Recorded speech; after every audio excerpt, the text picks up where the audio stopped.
Gente, vamos então dar início, então vamos orar? Já são 10 horas. O pessoal vai chegando aí, vai entrando para assistir, tá bom? Vamos dar início já então. Em nome de Jesus, vamos fechar os nossos olhos, vamos falar com Deus. Senhor, nosso Deus e nosso Pai, nós colocamos, Senhor Deus, esse tempo em Tuas mãos. Pedimos a Ti, Pai, que o Teu Espírito Santo seja conosco mais uma vez. Que o Senhor possa vir, Senhor Deus, nos instruir, nos capacitar. Pai, que não fique limitado a somente aquilo que eu vou dizer, mas que o Senhor possa multiplicar o conhecimento, Pai, dentro de nós, no nosso coração. Que nós possamos sair, Pai, dessa aula mais apaixonados pelo Senhor, mais famintos pela Tua palavra, desejosos de estar contigo mais tempo, de ouvir mais de Ti. Pai, gera em nós esse espírito, Pai, que nós possamos querer aprender, que nós possamos desejar estar contigo em todo o tempo. Senhor Deus, eu oro por cada família representada, por todos aqueles, Pai, que fazem parte desse grupo e que muitas vezes não conseguem participar da aula por infinitos motivos. Que o Senhor os alcance do mesmo jeito, aqueles que vão ouvir esse áudio ou assistir esse vídeo, que o Senhor abençoe, Pai, em nome de Jesus, porque eu sei que o Senhor é poderoso para alcançar qualquer vida, qualquer pessoa, distante, assistindo ou não, online ou não, eu sei que o Senhor é Deus. Alcança, Pai, em nome de Jesus. E me usa, Senhor Deus. Usa-me, apesar de mim, para instrução, para edificação da tua igreja, Senhor Deus, em nome de Jesus. Que caia por terra, Pai, toda a ação humana, mas que se sobressaia sempre o teu poderoso amor e a tua infinita graça. É o que eu te peço e já te agradeço, Pai, em nome de Jesus. Amém. Amém. Amém. Amém. Deixa eu receber enfim, as felicitações pelos Dias das Mães. O meu microfone tinha travado, viu, gente? Desculpa, Vivi, que eu estava tentando também agradecer, não consegui. Um bom Dia das Mães. Feliz Dia das Mães a todas vocês, as que vão chegar ainda, né? Vivi, Stephanie, primeiro Dia das Mães, parabéns, Ariane e a todas as mamães. Um beijo grande. Aleluia. Amém, pastor. Obrigada. Amém.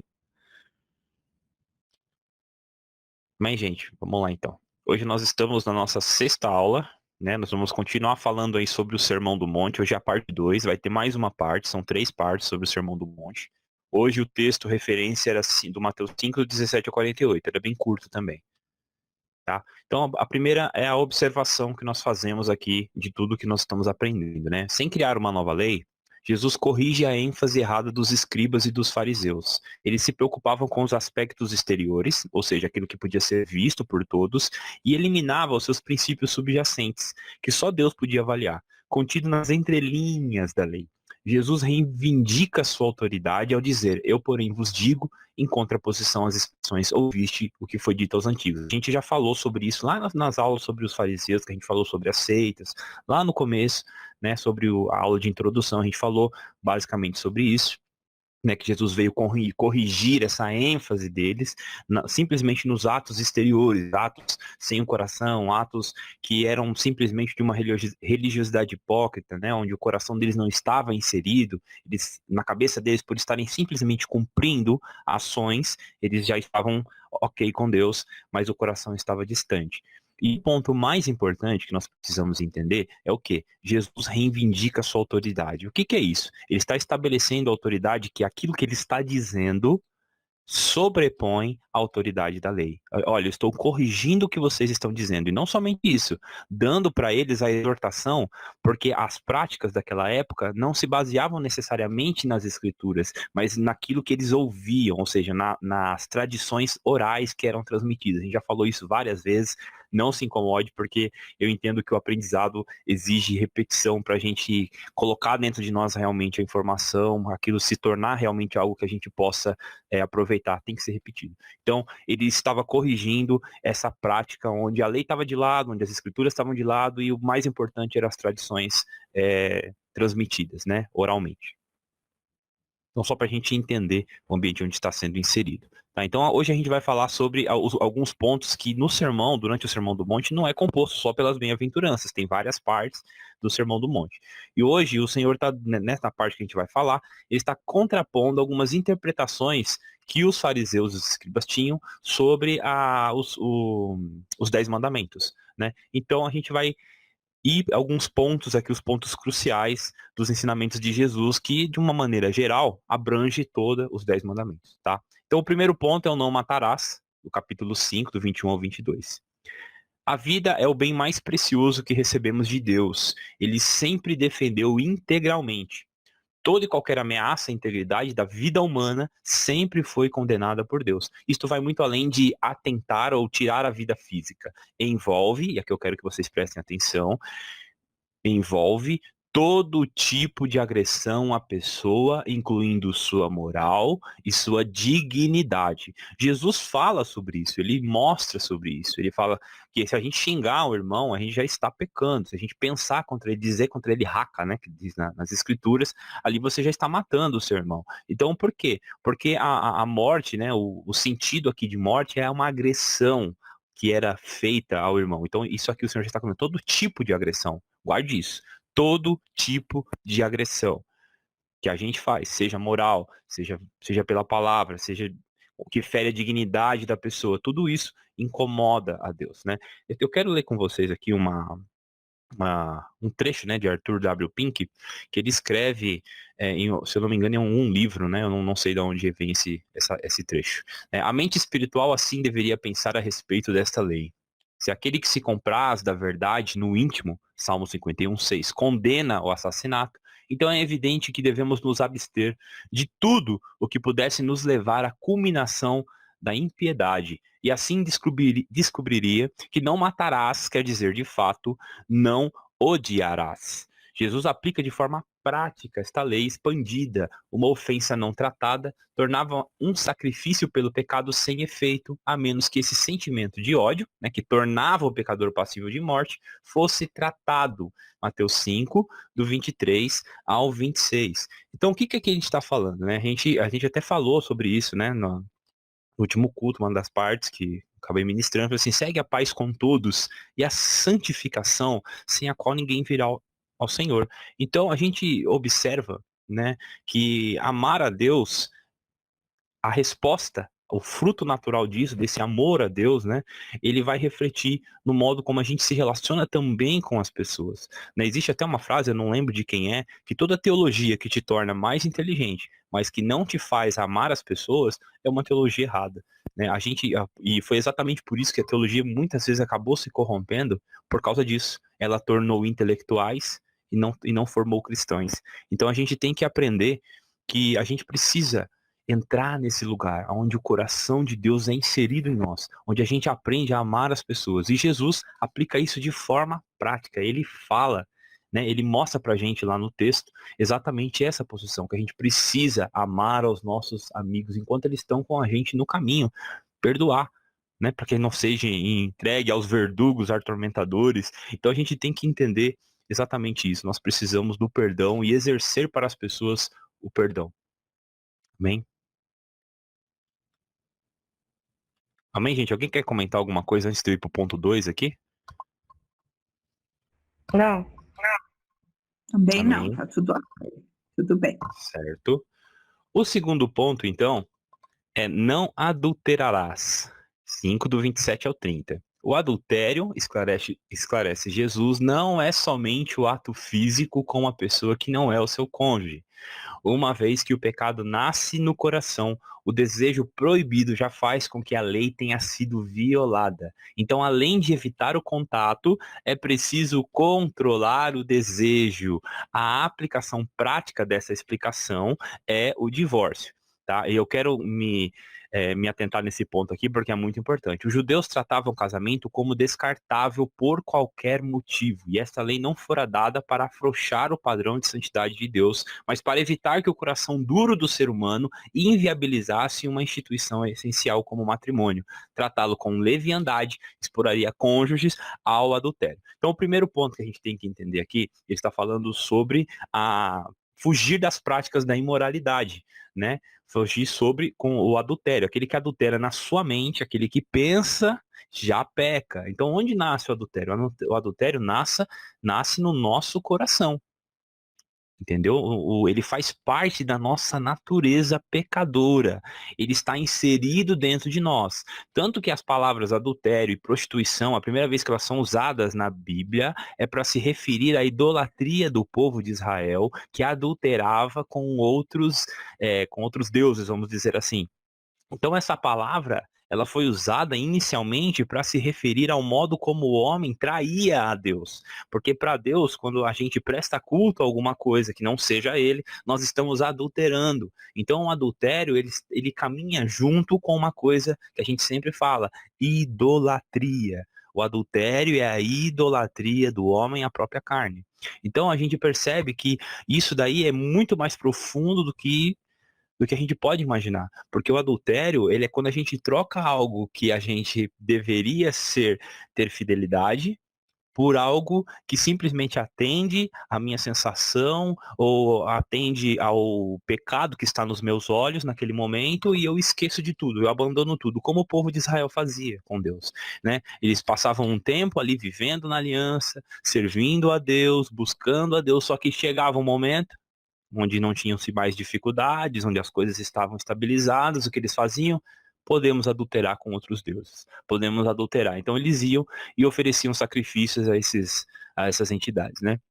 Então a gente aprende isso, que o adultério está inserido dentro da natureza pecadora do homem, que se manifesta também dentro, por exemplo, do relacionamento como o casamento, né? Não está limitado simplesmente ao casamento, mas em todo o âmbito do homem, tá? Porque o adultério faz parte da nossa natureza, nós adulteramos quando amamos algo que não seja o nosso Senhor.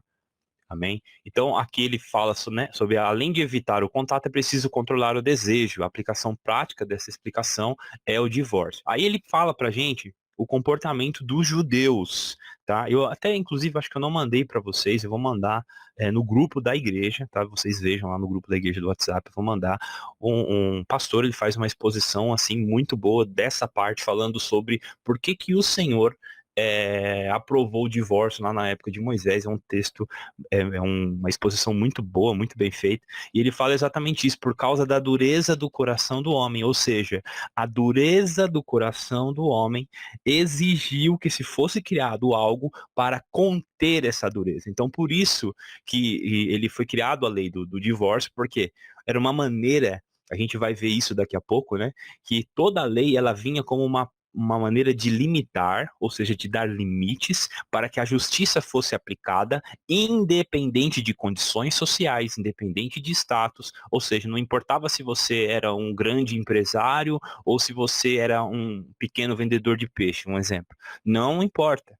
Não importa, a lei iria ser aplicada para você do mesmo jeito. Então, essa lei, ela servia para isso, para dar os limites sociais e trazer uma perspectiva de justiça. A gente vai falar sobre isso mais depois. Então, o objetivo aqui de Deus era preservar o matrimônio. Era preservar. Só que os judeus tinham um coração extremamente duro.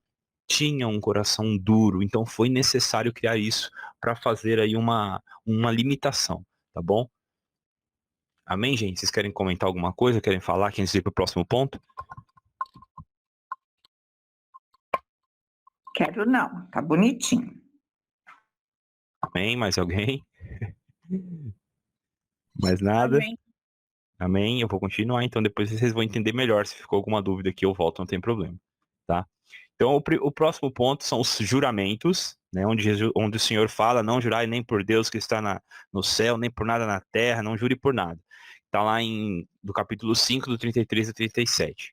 Uma vez que não havia na lei qualquer regulamentação a respeito de confirmar a palavra dita através de juramento, é provável que a correção do mestre, a correção de Jesus, aqui seja em relação ao terceiro mandamento.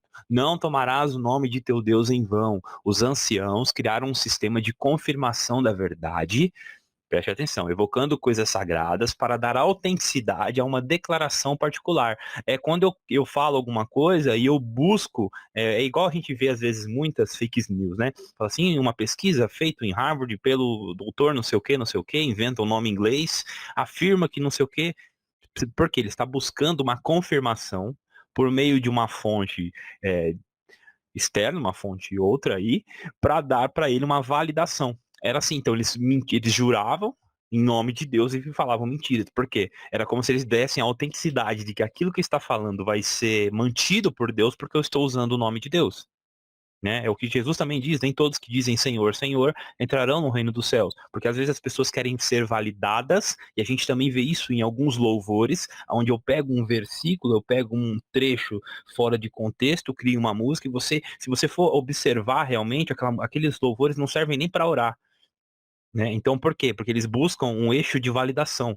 Então, esse eixo de validação muitas vezes usa o nome de Deus, cita versículos bíblicos, mas a sua essência é totalmente oposta ao cristianismo. Ela é totalmente oposta, porque ela não leva o homem a uma adoração dos atributos de Deus, ele não evoca ao homem uma consciência de arrependimento, é só para suprir ali uma coisa almática, um ego, nada tem de espiritual naquilo, né? A gente observa isso muito hoje, eu tenho ficado muito atento com as músicas e os louvores que eu canto por causa disso, tá? Então, vamos lá. Jesus condena a prática. Um homem piedoso não precisa recorrer a isso. A credibilidade do que diz é resultado da sua reputação. Quem não mente não precisa jurar. E quem o faz toma o sagrado pelo profano ou trivial. É o que eu falei. Ele está tomando o sagrado para justificar os seus erros. Ó, eu tô mentindo aqui, mas eu estou jurando em nome de Deus, então as pessoas vão me dar crédito, porque eu estou usando o nome do santo. E é o que ele diz, ó. É quem o faz toma o sagrado pelo profano. Mistura as coisas, né? Até essa questão de misturar, a pastora mandou um vídeo para mim de um pastor, eu não lembro o nome agora. Ele faz uma exposição sobre a palavra, né, o fruto do conhecimento, e diz exatamente sobre essa questão. Esse conhecimento é o mesmo de intimidade, também não tem a ver com informação. E esse conhecimento, o fruto do conhecimento é o fruto da mistura. É onde a gente mistura o sagrado com o profano. É exatamente a questão que a gente está falando aqui. Onde eu coloco uma mentira, mas eu uso um aval de confirmação usando o nome de Deus. É exatamente isso que acontece. Amém, gente? Vocês querem falar alguma coisa antes de ir para o próximo ponto? Querem complementar? Fiquem à vontade. A frase que você falou agora foi realmente quem não mente não precisa ficar jurando, né? É verdade. É porque aquele que está jurando, ele está querendo buscar a confirmação do que fala numa fonte externa, né? Ele está querendo ganhar a credibilidade, entendeu? Então ele precisa jurar em nome de alguém, precisa falar e daí dar provas, porque a palavra dele, o caráter dessa pessoa não é suficiente para garantir aquilo que está dizendo. Você pode às vezes se enganar integralmente, você pode ser uma pessoa íntegra e errar. Só que você falou aquilo que realmente você acredita. Agora você pode ser um mentiroso e querer acertar usando o nome de outra pessoa. Entendeu? Que é o que acontece muitas vezes. As pessoas dizem em nome de Deus aquilo que Deus não está dizendo. Mas amém. Vamos lá. A próxima é a lei de Talião. Tá? Não sei se vocês já ouviram falar da lei de Talião. Eu acredito que sim. Amém? Vocês já ouviram falar da lei de Talião? Ouvi, mas bem básico, né? Que eu estava lendo aqui olho por olho, dente por dente. Já ouvi alguma coisa assim, mas não muito a fundo. Até no Velho Testamento eles usavam muito isso, né? Por conta Isso. das leis de Moisés. Do jeito que a lei funcionava, ela se baseava nesse princípio. Na verdade, talião é uma palavra que não está na Bíblia, tá? Talião, ela vem do latim, de talius, significa igualdade. Lei de talião, ou seja, a lei da igualdade. O princípio era esse, era igualdade, não justiça, era igualdade. Tá? Então a ideia de olho por olho, dente por dente, tá lá em Êxodo 21, do 23 ao 25, parece estranha hoje aos olhos da sociedade atual. Porém, a lei de Talião era uma espécie de regulamentação da vingança que precisa ser compreendida à luz do contexto histórico da época do Velho Testamento. Por quê? Porque se você observar ela, vai parecer às vezes injusta, né? Só que para aquela época era necessário, por causa do coração do homem. Era uma época onde o coração do homem era extremamente duro, o povo de Israel era duro. Então, na verdade, essa lei de Talião, ela não era aplicada somente, tá, no povo judeu. Ela também era, você via partes dela, coisas semelhantes em outros povos, tá? Não é somente do povo judeu, não. A essência dela, claro, do jeito que a gente vai ver organizada, a gente está estudando, lógico, a Bíblia, mas a gente vê isso também em outras tribos, em outras nações, tá?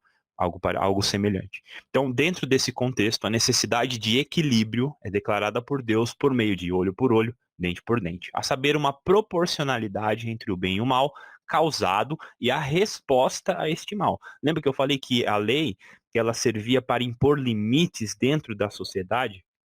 Como a gente vê hoje, a lei, né? Nós temos uma lei judicial, uma lei penal, nós temos várias leis. A lei, ela também servia, então, ou seja, ela também era legislativa, ela não era somente espiritual, ela tinha âmbitos sociais, ela regulamentava o cidadão, ela atendia a essas necessidades dentro da comunidade de Israel. Então, ela não era somente um livro sobre coisas espirituais, não, ela regulamentava também o âmbito social. Tá bom? Então, ela servia para garantir uma proporção mais ou menos igual das ações e as consequências, tá? Então, continuando aqui. Assim, a lei de Talião é dada para regular as relações sociais desequilibradas em diversos âmbitos, tais como crimes, acidentes contra a pessoa, a comunidade ou mesmo a propriedade. Caso não houvesse uma lei reguladora, esses processos acabariam em ciclos criminosos de vingança e opressão dos socialmente mais fracos, né, nem parece com os dias de hoje, com respostas desproporcionais e injustas. O que ele está querendo dizer aqui? Se não houvesse essa lei de igualdade naquela época, como que seria? Naquela época também existiam pessoas que tinham poder e pessoas mais simples, como existe hoje. Existem poder, eu digo, financeiro, não o verdadeiro poder, que é o poder de Deus, tá? Mas eu digo assim, poder financeiro, influência financeira. Essa pessoa, ela, com certeza, se alguém fizesse algum mal para ela, ela teria poder suficiente para acabar com a outra. Porque ela tinha mais condições, ela ia mover muito mais coisas contra a outra. Só que a lei, ela vinha exatamente para estabelecer esse padrão. Não importava se você era rico, se você era pobre, se era bonito, se você era feio, não interessa. A lei era igual para todos. Então, se uma pessoa pecasse contra uma pessoa rica, cheia de posses, a lei iria vir trazer para ela uma justa aplicação, da qual ela não poderia acrescentar nada, porque já se existia uma lei que regulamentava e todos deviam que seguir aquela lei. Então ela trazia limites, ela trabalhava nas proporções da vingança para regulamentar as ações. Por isso era olho por olho. Né? Ela já começa falando isso. Ela fala assim, ó, se você errou e arrancar o olho de um irmão, olho por olho, dente por dente, aquilo que você fizer na mesma medida. Se você matar uma pessoa, alguém tem que morrer. Se você matar um animal do vizinho, um animal seu tem que ser dado ou morto também em consequência. E assim vai. A lei era cheia disso, trazendo uma regra de regulamentação mesmo. Tá bom? Vou continuar aqui. Logo, o que muitos entendem ser um ato de vingança pura e simples é, na verdade, um ato de retribuição necessária, tanto como punição para o indivíduo que comete o crime, quanto para o ambiente social, visando prover meios para a reeducação do criminoso e também inibir outros delitos. Considerando que se trata de aplicação da lei aos cidadãos, deveria ser aplicado no contexto das instituições civis da época, nas tribos, associações tribais, monarquias e etc., desestimulando assim a vingança pessoal, estabelecendo os limites da retribuição para as autoridades que aplicavam a lei e julgavam as causas dos seus governados. Então, não era um ato de vingança pura, tinha-se ali uma necessidade de fazer uma retribuição necessária. Então, por exemplo, o cara cometia um delito contra o outro, na mesma medida, teria que ser aplicado alguma coisa para que ele entendesse. Então, isso causava na época, tá? Não estou falando que isso é correto, falando para a época, isso daí tinha sim um peso positivo, tá? Aqui, ó, continuando lá, visando prover meios para a reeducação do criminoso, porque o cara ia pensar 1000 vezes antes de cometer um ato. Tanto que a lei também, ela também alcançava, né, delimitava quando era sem querer, quando era sem intenção, como existe hoje, né, homicídio culposo e doloso, com culpa e sem culpa, mas sem a intenção de cometer o crime, lá na lei já existia. Então, tudo isso já era visado, ou seja, quando Deus deu a lei para Moisés, ele estava pensando em todas as coisas, para organizar não somente como o povo de Deus, mas como uma nação, como a nação de Israel que se formaria, que nasceria. Então, deveriam se existir essas leis para trazer limites, para reeducar aqueles que cometiam os atos e para trazer uma limitação social aos atos criminosos e etc., a todos os tipos de delito. Então, se trata-se de uma aplicação da lei para o cidadão, né? desestimulando assim, lá no final, desestimulando assim a vingança pessoal, estabelecendo limites para essa retribuição, para que as autoridades aplicavam a lei e julgavam as causas dos governados. Para se ter um limite, então o limite não era o quanto eu odiava, existia um limite da ação proporcional ao que era feito, né? Não é porque, eu tô com raiva ainda, eu vou fazer, vou me vingar, não, existia-se um limite, né? E esse limite era determinado pela lei, tá bom? Aqui só o nome desse é de uma revista, tá? Revista Fides Reformata 12, Olho por Olho, a Lei de Talião no Contexto Bíblico, número 1 de 2007, de 57 a 71, tá? É retirado de uma revista. Mas Jesus, e agora nós vemos para a aplicação da graça de Deus, tá? Mas Jesus apresenta uma maneira revolucionária de estancar a vingança. O amor ao próximo. Através do qual abrimos mãos dos direitos legítimos para encerrar uma demanda injusta. Isto é, segundo Cristo, o caminho que nos aproxima da piedade, ele mesmo agiu desta forma lá em 1 Pedro 2:23. Então nós vemos Jesus que ensina a gente a orar por aqueles que nos perseguem, orar pelas pessoas que nos odeiam, fazer agir, sair do âmbito da vingança, como a pastora também sempre diz, ela diz, é abdicar do direito de se vingar, é orar. A pessoa te toca, você tem o direito de tocar de volta. Você vai tocar como? Orando, amando, né? Orar até amar. Amém? Amém, gente? Vocês querem comentar alguma coisa antes de eu ir para o próximo ponto? Sei que eu falei bastante agora. Amém. Na verdade, desculpa, pastora. Hoje, né, hoje em dia, assim, não digo num todo, mas a maioria das pessoas, elas ainda exercem, né, essa lei de olho por olho, dente por dente, mas Sim. não no mesmo peso, vamos dizer assim, com peso e medida. Se matou o animal do seu vizinho, eu tenho o direito de matar o seu animal. Não, elas levam a ferro e fogo, né? E acabam esquecendo da graça. E muitas das coisas acabaram se perdendo, né? Depois que Jesus falou que não teria sentido eu orar pelo meu amigo, eu teria que orar pelo meu inimigo, perdão. Mas as pessoas, elas não querem, né? A maioria, assim, na sua grande maioria, o ego delas é maior. Exatamente, porque a vingança é uma manifestação do nosso ego doente, né? A gente quer se vingar, a gente quer pagar na mesma Exato. moeda, a gente quer exercer a justiça de Deus no lugar de Deus. É como se a gente falasse, Deus, dá licença que eu sei que isso aqui tá errado, eu vou agir da minha mão, eu vou meter o bedelho mesmo, porque eu sou mais justo. É mais ou menos assim que a gente pensa, né? A gente acha que a gente tem o Isso. direito de se vingar. E temos que lutar com isso diariamente, né? Porque não adianta falar, isso vem de algumas pessoas, não. Todos nós, né? A nossa Todos natureza nós. é assim. A gente sente, às vezes, que fomos injustiçados e queremos, né, fazer as coisas conforme a nossa vontade, do jeito que foi falado na aula passada. Então, essa luta, ela é constante, né? O Sermão do Monte, ele vem para nos confrontar de tal maneira que é uma briga diária, de minuto em minuto, é o tempo todo. É verdade. Realmente é verdade.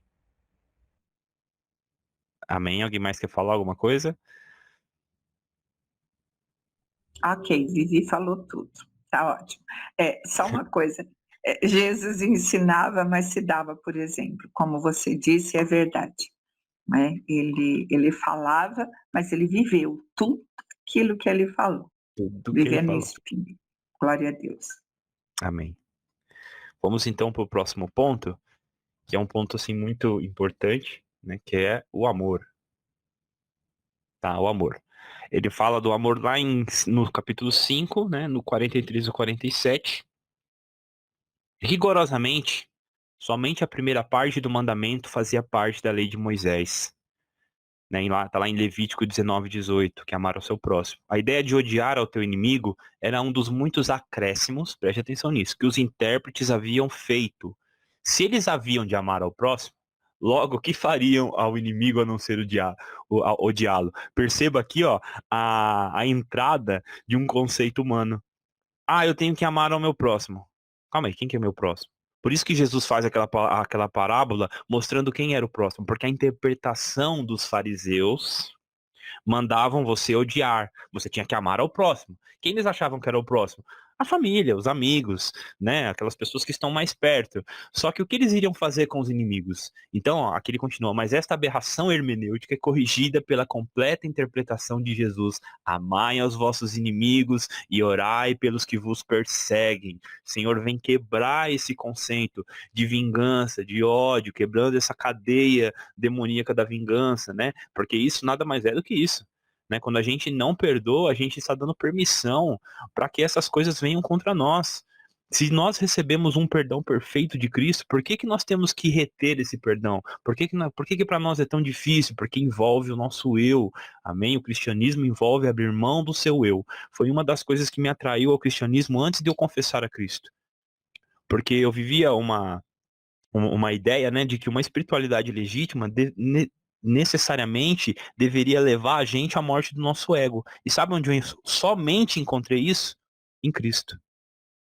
Porque todas as outras querem te dar poder, querem te dar coisas, querem te colocar em posições de evolução, mas somente o cristianismo põe o homem no lugar que ele precisa estar. Humildade. Então guarde bem isso. Porque a gente quer poder. A gente quer. E quando a gente não consegue poder na terra, a gente acha que a gente tem que ter poder espiritual. Tá? Então, eu falo isso porque muitas das doutrinas das quais eu me envolvi era exatamente isso que movia o meu coração. Poder. Então, a gente tem que entender isso, tá? Vamos lá.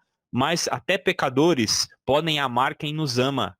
Mas só aqueles que conhecem a graça de Deus podem amar quem os perseguem. Irmãos, amar as pessoas que fazem bem pra gente é muito fácil. É muito fácil, não exige esforço, porque a pessoa te faz bem, poxa, é tão fácil amar. A pessoa te instrui, a pessoa ajuda você quando você precisa. Se você tá mal, ela te dá uma palavra de encorajamento. Ela tá sempre ali disposta a te ajudar. Como é fácil amar essa daí. Só que Deus nos chamou para amar também aqueles que nos perseguem, aqueles que falam mal de nós, aqueles que não gostam da gente, aqueles... Porque, assim, quando a gente fala de inimigo, né, a nossa mente vai longe, né? Às vezes a gente acha que inimigo é aquela pessoa que olha torto pra gente, né? Mas a nossa luta não é contra carne e sangue. Porque a gente foi feito, irmãos, para viver em harmonia. Então, se existe alguma contenda entre nós, pode ter certeza que não provém de Deus, provém do inimigo. A gente precisa lutar contra isso, a gente precisa estar atento, a gente precisa estar com os nossos olhos em Cristo, entendendo o comportamento de Jesus. Porque a gente fala, mas Jesus agia assim com os escribas. Exatamente, ele agia assim com os escribas para que eles se convertessem. Ele tratava eles dessa maneira dura, exatamente porque ele tinha a esperança de que eles se arrependessem, mesmo sabendo que o coração deles era duro e que eles não se arrependeriam, porque ele é Deus, ele sabe de todas as coisas, mas mesmo assim ele agia dessa forma. Então a gente tem que entender que o nosso Deus quer resgatar as pessoas, o nosso Deus quer que a gente viva em harmonia, quer que a gente ore uns pelos outros, mas que a gente também, principalmente, ore para aquelas pessoas que não gostam da gente, a gente sabe. Porque tem pessoas que a gente não sabe que gosta da gente, que não gosta da gente. Então como é que a gente faz? Não faz nada. Só que a gente sente antipatia, dá para perceber. Então quando a gente perceber isso, ore. Peça a direção de Deus, peça para Deus transformar o seu coração, porque a gente foi feito para viver nesse lugar em Deus.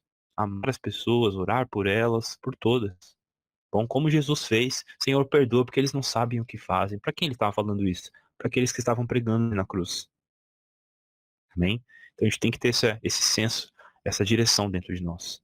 Tá? Porque amar quem faz bem pra gente é fácil. Os pagãos fazem assim também. A gente tem que amar aqueles que nos perseguem. Amar os vossos inimigos. Orem pelos que vos perseguem. Então, nossa atitude para com a Bíblia de Deus define o que nós seremos. Se lemos a Bíblia como Jesus lia, agradamos a Deus e elevamos o nível da nossa espiritualidade, como nunca antes o fizemos. Se lemos a Bíblia como os fariseus e intérpretes da lei, enganamos-nos a nós mesmos e talvez aos outros, mas nunca a Deus que conhece o nosso coração, os nossos corações. Amém, queridos? Então, o amor, ela é a base fundamental aí do cristianismo, né? A gente observa isso. Então, o que a gente possa aprender realmente a amar com o amor perfeito que Jesus nos amou, tá bom? Gente, o conteúdo que eu tinha para passar aqui já acabou. Eu quero conversar com vocês, quero ouvir de vocês a opinião de vocês antes da gente partir para a pergunta e fazer o encerramento da nossa aula, tá bom? Fiquem à vontade para falar. Raul, querido, para mim foi ótimo, conteúdo excelente, né? E eu sempre digo que isso é muito importante, fortalecer a verdade, né? Na verdade, quem Cristo é, quem Nosso Senhor é, o caráter dele. Não adaptá-lo, né? Adaptar a palavra, as verdades da Bíblia àquilo que nós somos, as nossas fraquezas. Então, perfeito. Glória a Deus, obrigada por mais esta aula. E eu vou pedir licença para os irmãos, eu já vou me retirar, porque daqui a pouco tem filho chegando, né? Hoje em dia é eu, verdade. dá licença. Tá E certo. então eu vim para cá para acompanhar a aula, mas preciso ir para a cozinha. Tá certo, Tá perfeito. bom? Um Fique em beijo, paz. meu querido. Um beijo a todos, viu? Irmãs amadas, até mais tarde, se Deus quiser. Feliz Dia das Mães. Amém.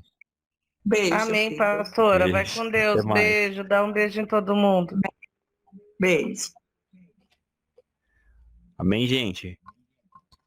Amém. Vamos lá, quero ouvir vocês. Eu sempre falo, né, isso na sala lá com as crianças, porque o mundo, na verdade, nos ensina a amar quem está próximo, né? E fica fácil, né? Outro dia, uma delas comentou que tem uma coleguinha de sala que elas se afastaram dela porque ela tem piolho, porque ela tem, né, mais pobrezinha e tudo. E aí eu falei, não pode se afastar dela, né? Porque ela não escolheu ter o piolho. Pelo Sim, contrário, tem verdade. que amar, tem que ensinar, falar para ela, olha, fulana, tem um jeito de você tirar. Assim, o jeito do que a gente fala com as crianças é diferente. Mas o que eu estou querendo dizer é que as pessoas, elas já ensinam para a gente desde sempre que se alguém foge do seu padrão, da sua forma, do mesmo jeito que você vive, ou se ela tem uma realidade, uma condição diferente, ela já não se torna próxima. Então aquela pessoa ela já não é, né, entre aspas, não merece o seu amor, não merece a sua consideração. Então a gente tem que trabalhar muito nisso, né, nas nossas vidas, porque falar, eu amo a todos, que nem uma vez eu ouvi aquele pastor, que ele é até engraçado, eu esqueci o nome dele. Ai, Cláudio meu Deus, Duarte? Isso, esse mesmo. Que ele falou assim, eu tenho que amar todos, mas eu não preciso gostar de todos. E eu não concordei com isso, né? Pelo o fato de como que eu amo a todos e não gosto. Então, quer dizer, eu posso não gostar de alguma coisa que a pessoa faz. Agora, não gostar de todos, eu não amo de verdade. Então, eu não oro. Aquela pessoa fez um mal para mim, eu amo ela, eu oro por ela, mas eu não gosto de verdade. Então isso para mim fica bem falso, sabe? É meio Então, contraditório, né? É bem contraditório, na exato, verdade. Eu concordo também. exato. Não, Porque se não você tem orar pela como, né? pessoa, se você orar pela pessoa, né? Se a gente vai entender que a oração é uma marca, se a gente ora pela pessoa, alguma coisa tem que mudar. Então, por exemplo, se existe um Isso, sentimento de antipatia, porque o amor ele é uma decisão, é uma postura de orar por ela de um jeito que você oraria, por exemplo, pelo seu filho. Isso é amor. Só que sim, quando você tá orando por ela nesse sentido, como que você não vai gostar dela? Só se essa oração não tá sendo legítima. Você pode não ter com exato, ela uma amizade por causa dela. Porque se ela não gosta de você, né? Aquela coisa, dois querendo não tem como. Só que assim, como que você vai orar por ela, vai se apresentar a vida dela, você vai aprender a gostar e amar dela. Você pode não ter com ela uma amizade por infinitos motivos, mas você não vai mais ter a antipatia, porque a antipatia é um pecado. É um jeito como você olha para alguém que o Senhor tá mandando você amar. Então, como que você olha para alguém que a Bíblia diz que a nossa luta não é contra carne e sangue e consegue sentir uma antipatia e depois vai orar diante de Deus? Tanto que é verdade que Jesus diz, ó, você vai apresentar a sua oferta, antes de apresentar a sua oferta, primeiro vai se acerta com o seu irmão. isso. Porque na Entendeu? verdade a gente tem que entender que, né, é que às vezes é difícil, assim, não é fácil. Eu falo na teoria, na prática é muita luta, mas o que a pessoa faz, o que ela deixou de fazer, né, por nós, não é ela. É da nossa natureza, o inimigo ele trabalha 24 horas por dia, porque se Deus toscanejasse, se ele piscasse, né, ele tragava a nossa alma. Ele está ali o tempo todo, ele não vai sair de perto Exatamente. ele não conseguir levar a maioria das pessoas com ele. Então, se a pessoa fez algo, a gente tem que entender que não foi por conta dela. E muitas das vezes também isso vem de ela já passou por isso. Eu mesmo fui uma pessoa que passei por várias situações e eu acabei fazendo com os meus filhos o mesmo que eu passei. E naquela época, quando eu era criança, aquilo me doía. E quando eu fiquei adulta, eu fiz o mesmo, até que eu comecei a entender que eu fazia a mesma coisa e não era pela minha vontade. Eu achava que aquilo era normal. Então já pensou se Entendi. eles odiassem a própria mãe por conta disso, né? Exatamente. Como muitas das vezes a gente faz. É É verdade, irmão. difícil. É verdade. Mas O que também você já falei falou. bastante. Não, mas tá, amém. Obrigado. O que você falou é uma grande verdade. Porque isso é a natureza da pessoa. Então, por exemplo, quando a gente se frustra, quando a gente fica assim, é porque a gente colocou na pessoa uma expectativa que ela não vai atender. Gente, as pessoas são falhas. Eu sou falho, todo mundo é falho. A gente tem coisas boas? Tem. Mas também tem coisas ruins. Então, assim, é normal a gente se decepcionar com as pessoas, sabe? Porque quando a gente, na verdade, é bom. Porque quando a gente se decepciona com alguém, é como se Deus estivesse retirando de nós uma imagem falsa dela. Porque as pessoas, você pode amar, mas todo mundo tem defeitos, todo mundo tem coisas que vão ser desagradáveis, que você não vai gostar. E a gente precisa entender que é a nossa natureza humana, e a gente tem que ter isso para poder se relacionar. Porque se a gente for escolher se relacionar só com pessoas legaisinhas, pessoas que não erram, pessoas perfeitas, pessoas que fazem só o que a gente gosta, a gente não vai se relacionar, sabe com quem? Com ninguém. Exato. Porque todo mundo tem coisas boas e ruins. Todo mundo tem coisas que vão te agradar quando fizerem e vão ter coisas que vão te fazer que não vão te agradar. Então, se for assim, você não se fala mais com mais ninguém, você se isola. E aí é onde entra a questão, por exemplo, de pessoas que não querem ir para a igreja. Ah, eu não vou para a igreja porque na igreja é cheia de pessoas hipócritas. Mas, cara, a igreja é feita de pessoas, entendeu? Então, assim, Deus nos ama mesmo a gente sendo pecador, mesmo a gente sendo falho.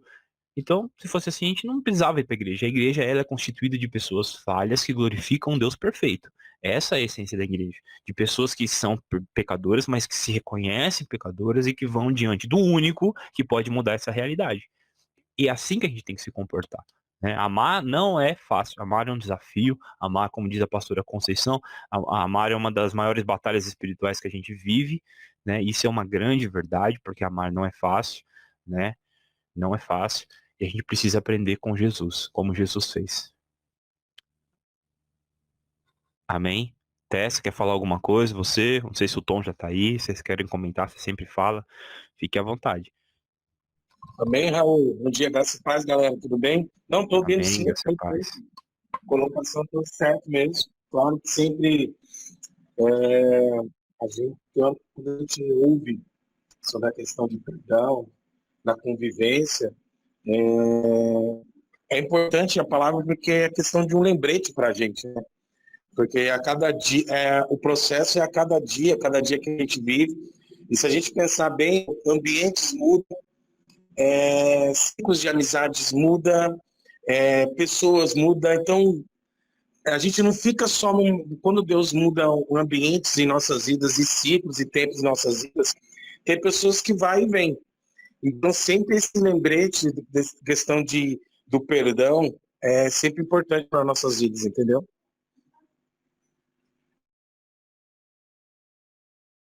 Amém, Tom. A gente precisa entender que a verdadeira cura para nossas almas é o perdão.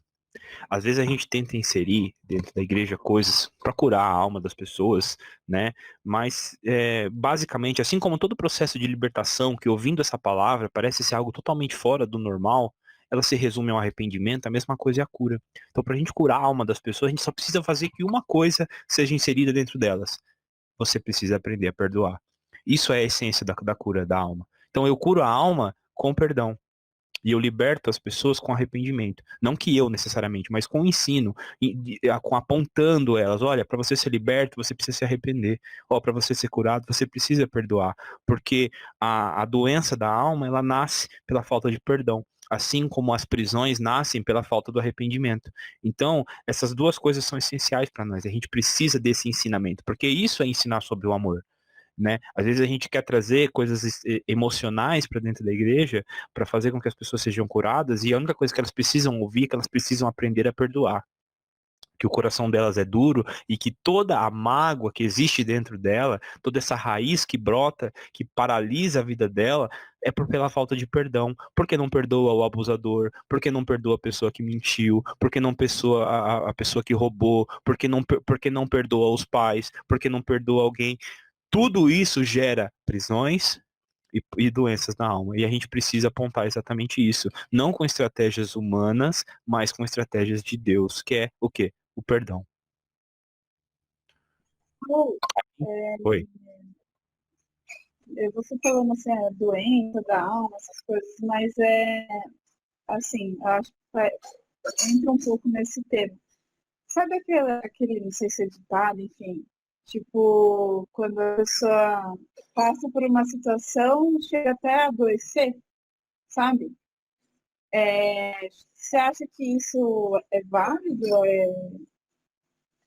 ou apenas assim, um ditado ou cientificamente, biblicamente, realmente isso de fato acontece? Por exemplo, a pessoa que não perdoa, a pessoa, né, faz várias coisas, acaba adoecendo num ponto assim, de câncer, de demais doenças, entendeu? Sim, é exatamente sobre isso que eu estou falando. Né? O que acontece hoje, na verdade, a gente tem duas vertentes dentro da igreja. Uma vertente que mistifica isso e quer colocar coisas que não tem, e uma outra que ignora totalmente. A gente tem que entender o que a Bíblia diz. E a Bíblia fala muito sobre essa questão do perdão, fala muito sobre. Inclusive, um dos textos que eu citei aqui fala exatamente sobre isso, né? Perdoe o seu irmão enquanto você estiver com ele pelo caminho, para que ele não vá diante do juiz e os verdugos atormentadores venham para pegar você. O que são esses verdugos atormentadores? São demônios. São espíritos malignos que vêm causar sobre nós doenças, por quê? Pela falta de perdão.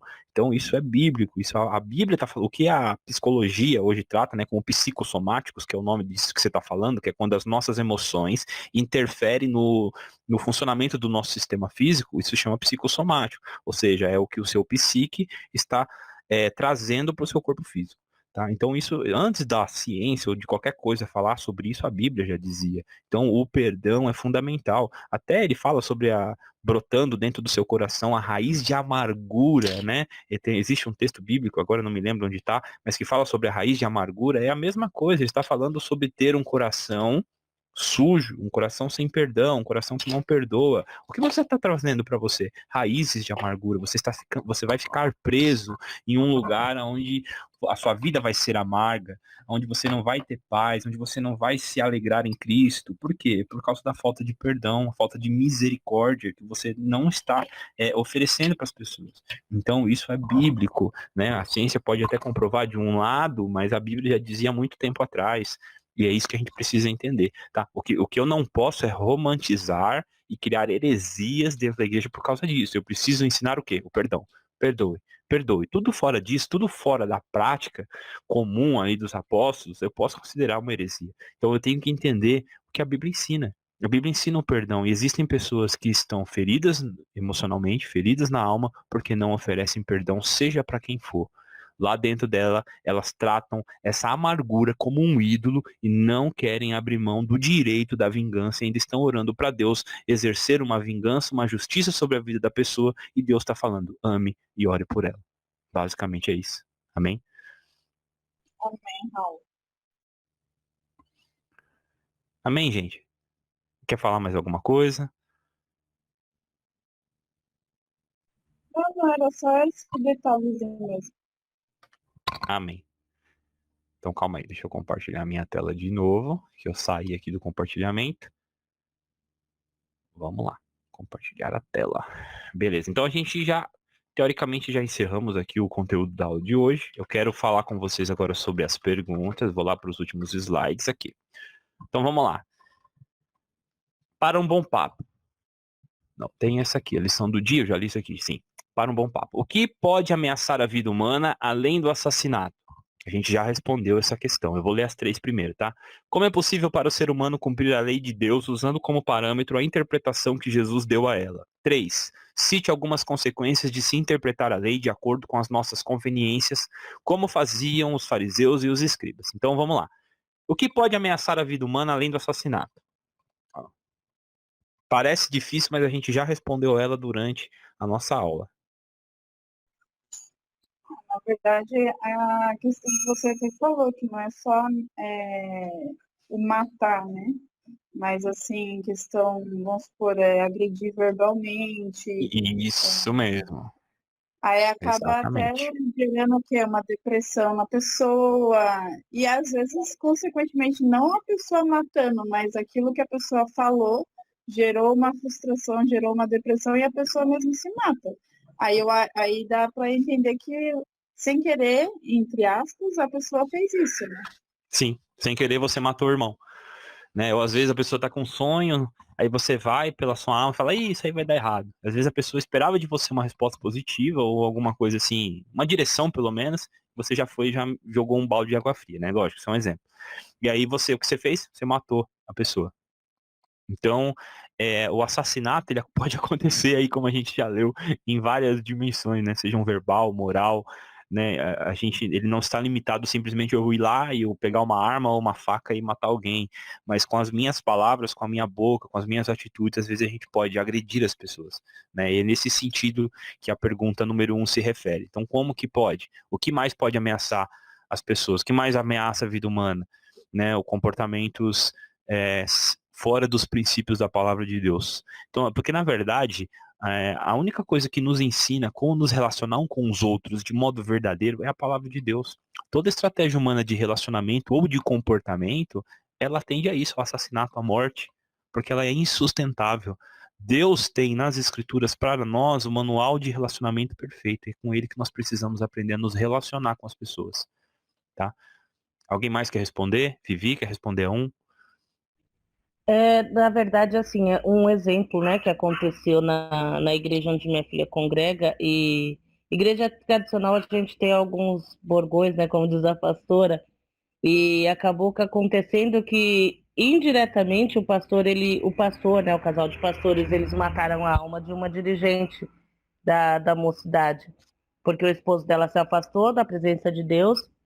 Eles eram líderes, né, da mocidade, os dois juntos. E aí ele Certo. saiu da igreja, né, e ela orando, tá buscando por ele e tudo. Só que aí chegou na igreja um outro casal, que é amigo pessoal dos pastores, e o pastor acabou tirando a moça, né, da direção da mocidade.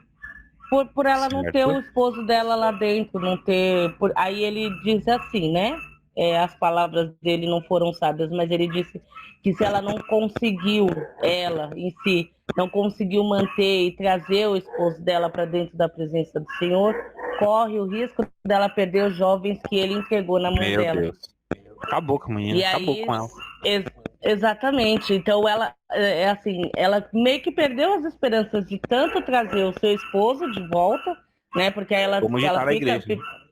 Exato, ficou sobrecarregada, né, disso, a confiança já passa a ser nela e não em Jesus, e por ter perdido o cargo, assim, né, não que o cargo seja importante, mas ter perdido aquilo que fortalecia ela lá dentro, então ela acabou saindo.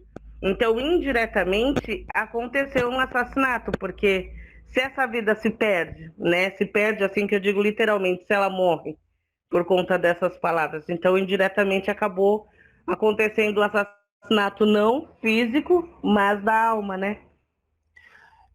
Exatamente. Porque assim, as medidas disciplinares, elas são necessárias. Só que o que Sim, acontece hoje é o quê? O que acontece hoje na igreja hoje é exatamente o que você falou. Ó, você agora, você não pode mais ser líder disso. Porém, você vai ser tratado, eu vou te ajudar. Esse é o comportamento. O comportamento deveria ser assim. Porque, na verdade, teoricamente, ela nem tem culpa, ela não tem por que ser disciplinada. Porque não foi ela que fez. exato. Já começa por aí. Mas assim, digamos que fosse ela.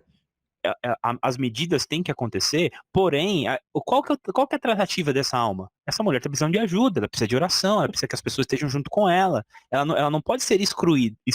Esse é o problema da igreja. Ela quer se comportar como uma empresa. Isso. Ela quer disciplinar e falar, ó, se vira aí, você fez errado. Tu tá aqui só advertência.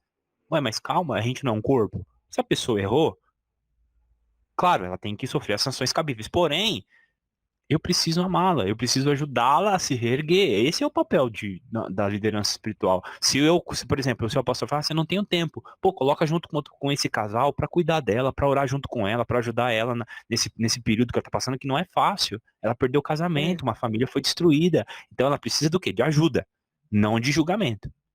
Não é verdade? Exatamente. Então, é isso que falta hoje nas igrejas. Elas disciplinam, mas elas não cuidam. Só a disciplina que não te ensina, que não te cura, que não te leva a esse lugar, é uma disciplina vã, é falsa.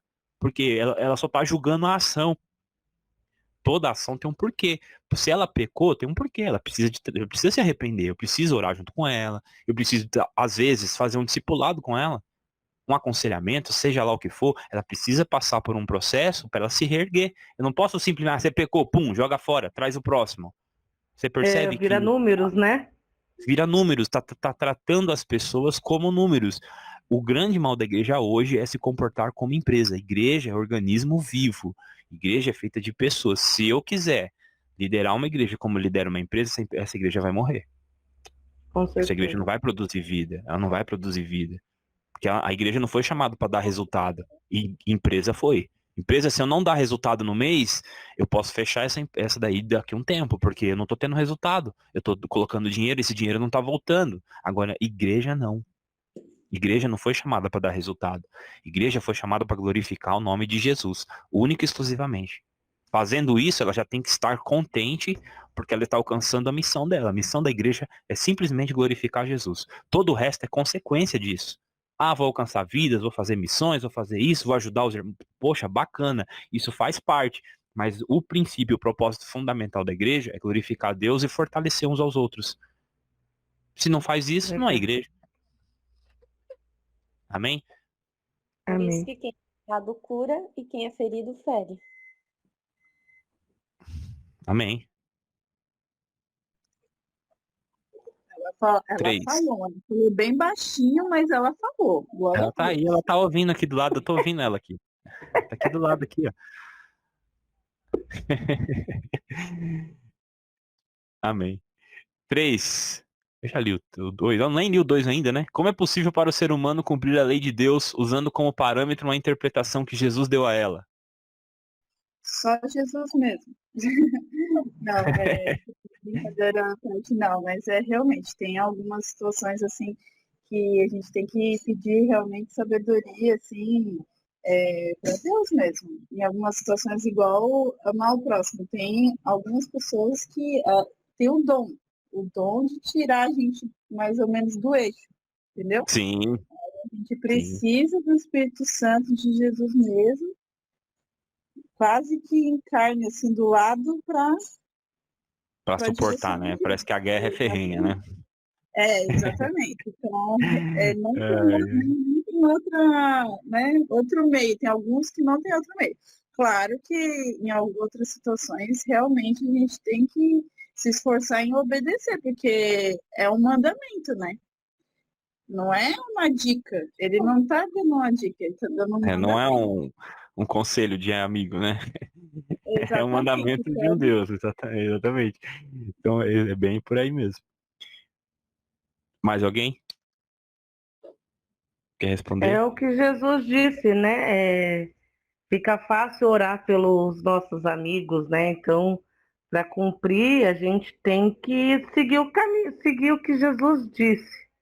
Porque se a gente for seguir a lei de Moisés, a maioria seria apedrejada. Mas a gente tem que ir pela graça. Exatamente. Na Buscar verdade, em Deus a direção, né? sim, Eu acho é que isso aí verdade. eu acho que isso que a Vivi falou já é quase a terceira aí já, Raul.